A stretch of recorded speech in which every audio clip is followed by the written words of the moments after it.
დაღელიდა მამისა და დაზისა და სულისა წმინდისა. დღეს არის მარიამ ეგვიპტელის სცენების დღე.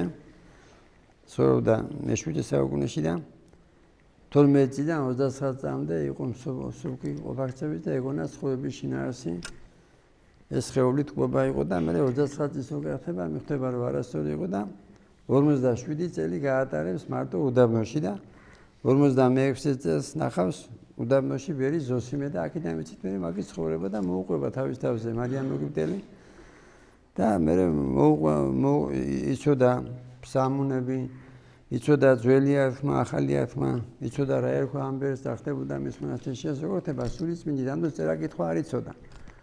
ასევე ყველას რო ურჩევ რომ იკითხეთ სახარების გამარტება რატო? იმიტომ რომ ქართველები ქვიათ და მეკითხებიან შეიძლება თუ არა რომ იღუას მოწვე ქართველი ეროვნები და რომ მაგათი მეგობარია და შეიძლება თუ არა ისა მოусვინონ იმას ქვია და ზოგს კიდე გონია რომ ახლა ბიბლია უკავია, ბიბლია ეციან ზეპირადო და არ არსებობს საწუნება დედამიწაზე ეს მუსულმანი იქნება, ებრაელი იქნება თუ ნებისმიერ ვისაც ღმერთი წამს და არა ათეისტი რომ ყველა ჟერა რომ კაცი რო გდება, სული გდება და ვისაც იღუას მოწვევები ქვია, ხა იღუა თვითონ ერთ-ერთი სახელია ღმერთის, მე ვარ რომელიც ვარო, მაგრამ რასწავლება აქვს, რომ ადამიანი რო გდება, სული გდება და იმან თუ ენა არ გააჩერა და ბიბლია თუ დაიკავა, შენ გონია რომ ბიბლია ზეპირად იცის. რატო? იმიტომ რომ კი ხარ მორწმუნე, მაგრამ არ გაინტერესებს ღმერთის გაგება. ღმერთის გაგება კიდე ხშირად ვამბობ რომ რა არის ბიბლია. ამ დროს ზოგი მორწმუნეა და არ ესმის. ბიბლია შედგება ორი ნაწილისგან, ძველი არხმა, ახალი არხმა. ძველი არხმა არის იგივე ებრაელთა ისტორია. იქანა ჩანს, როგორც კი ებრაელები იწევდნენ ღმერთს, ღმერთი უშვებდა მაგათ მონობას. ამიტომ ეს კი არ უნდა აგინო, ამირო სოხმელი ვარ. რას მიშველის გინება? სილუეთ მეზობლისა. სილუეთ რუსეთის ხელისუფლებისა. მიშველის სინანული.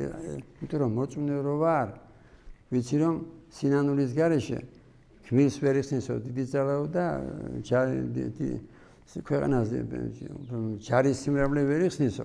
თუ ღმერთის ნება არ იქნებაო და რამდენი იმპერიები იყვნენ და აღარ არიან ჩვენ კიდე სულ შეჭმულები იყო ჩვენი საქართველო, არაბები, მონღოლები, თურქები, ირანელები, რუსეთის 200 წლოვანი ის რა ქვია, დამოუკიდებლობა დავკარგეთ 200 წლის განმავლობაში, მაგრამ ჩვენი მეუბნება რატო შევინარჩუნეთ? იმიტომ რომ ჩვენი წინაპრები უყურებდნენ ღმერთს, მაგრამ ღმერთი რო უხილავია. ხილული რო გახდეს რა არის საჭირო? სახარების გამარტების კითხვა იყიდება. ივანე ოქრობილის, ანთეობიოტე ბულგარელის სახარების გამარტება. იყიდება მე წინათა ცხოვრები ახლა რო კითხულობ მარიამ ეგვიპტეს. მე შენს მე თუ ცოდვებში ხარ. იმის ტექნიკი არ შეცხება მოძღვრის. აი ზოგი ფიქრობს არაფერი მეშველება. და ამ დროს ხშირად მოყავს რომ პირველი ვინ წავიდა სამოთხეში? ავაზაკი. ამ დროს თავის ცხოვრებას სულ ავაზაკობდა. რატო? იმიტომ რომ იმ ტანჯვა წამებამ მაშინ მოახდინა ფერიცვალება, გვეჩი, ნაბურჩი, ნალანჩი, შეიცნო უფალი. და ასევე მარიამ ეგვიპტეს რა შეეხო მის გულს? შეეხო იმას ქვია მადლი, სულიწმინდა და მოეცა სინანული. ესე იგი და შენ თუ ესე ცდილობ დაამარცხო შენში ზოგს დოთობა უჭირს, ზოგს წამალზე დამოკიდებულია, ზოგს უნდა სიძვამშობა მიატოვოს, მაგრამ ესე იგი ხედავს რომ ისევ ცოდვაში ვარდება და ამ დროს აძლია სახარებაში მოიჭერე ხელი, მოითხარე თვალი. თუ გასწუნებს რა იგულისხმება, შენ თუ გადაწყვიტავ რომ მიატოვოს სიძვამშობა და წამალზე დამოკიდებულება, უნდა მიატოვო იმ ადამიანებთან ურთიერთობა, ვისთანაც ცოდავდი, ან ვინც ესე იგი შენი ჭკუის იყო, შენი გაგების იყო, იმათთან უნდა მიატო მეგობრობა, მაგრამ ეს ძნელია, მაგრამ თუ გინდა რომ ცოდვა ძლიერო, კიდე რა არის საჭირო? ლოცვა და მარხვა. და რამდენია აღსარებებს მოღებულობ, ზოგი 8 წლისა, 10 წლისა და უყურებს სერიალებს და თან ახლა სერიალებია. ნუ ფესიტყვაობას და ცუჩინას თავი დავანებოთ, სულ ინტრიგებია. ახლა თურქებს მეთავ გამომაჯოს, მაგრამ ახლა რო უყურებს, სულ ერთი და იგივეა, ერთმანეთის ფეხის დადება და რა უნდა ისწავლოს იქიდან ბავშვმა? ან რა თუნდა 8 წლის ბავშვს სერიალები. და ამიტომ მე შევლება უნდა გავაკონტროლო დასუღურებს ნათქვამია რომ ბავშვების აზრს დაიწყება გაღიმებიდან. რატომ ჩვენ რო გვიჭირს ქართველებს? არა მარტო იმიტომ რომ ყველაფერი ესე იგი ხელისუფლების რელიგია არა. ის ხელისუფლება საიდან მოდის? ჩვენგან მიდის იქა და ჩვენ ვინ ვართ? ჩვენ საშუალება თუ გვაქვს მოვიპარავთ. ჩვენ საშუალება თუ გვაქვს ხელისუფლებას არ მივცემთ ჩვენ წელს თუ ბიზნესმენი ვართ თუ საშუალებით დავმალავთ და ესე იგი რაშია პრობლემა? მე მინდა თვითცხოვროთ.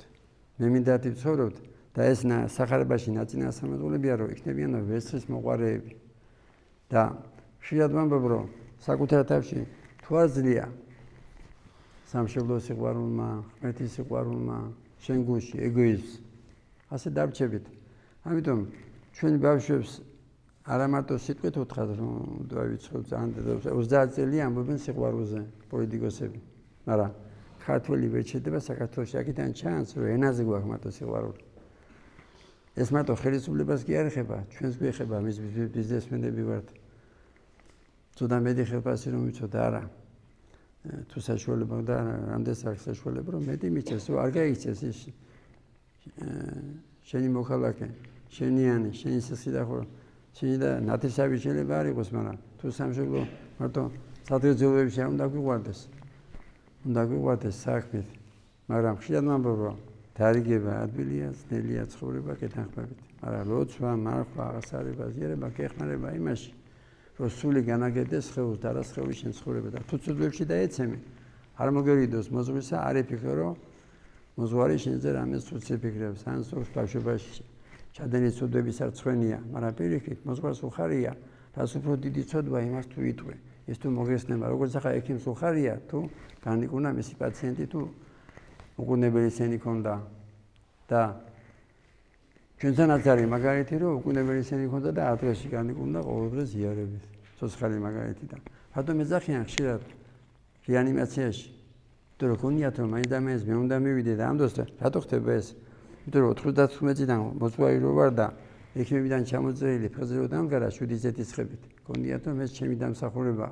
ამ დროს ეს წირვა იქნება, აღსარება, ზიარება, 7 ზეთისხება თუ ნათლობა. ზოგი ამბობს შენი ხელით ვეზიარო, ეს არის ყველაფერი უცოდინარობა. წამას ახავი, რომელი ექიმი მოგცემს, იმას ვარ აქვს მნიშვნელობა აქვს წამას. და ეს წამალი კურნავს ფიზიკურად, ასევე სული იკურნება აღსარება ზიარებით, მაგრამ მაშინ იკურნება, როცა შენ სული გექნება იცხოვრო და შენი ცხოვრების წლები არა შენინებით, არამედ სიყვარულით ღმერთის და მოყვასის. მეთმა მოგცეს მეტი ძმენა, ჩვენთან არის ღმერთი.